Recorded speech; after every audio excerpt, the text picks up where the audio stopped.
جی السلام علیکم، دس از وقار الحسن advocate. Very interesting question.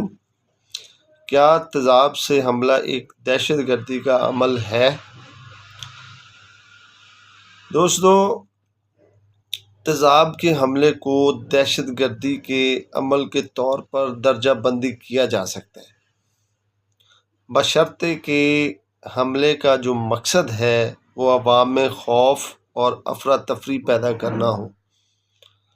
اگر حملہ سیاسی، نظریاتی یا مذہبی مقاصد کے لیے ہو اور اس کا مقصد تشدد یا تشدد کی دھمکی کے ذریعے ان مقاصد کو آگے بڑھانا ہو تو اسے دہشت گردی قرار دیا جا سکتا ہے۔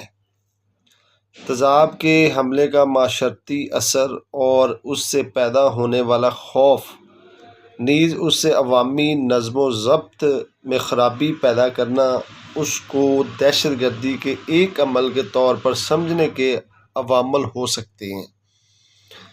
اگر حملہ ایسا ہو جس کا اثر یا مقصد عوام میں خوف یا عدم تحفظ پیدا کرنا ہو تو اسے دہشت گردی سمجھا جا سکتا ہے۔ کیس کے حقائق اور حالات کے مطابق فیصلہ کیا جائے گا کہ آیا کہ حملے کا مقصد دہشت گردی تھا یا نہیں تھا۔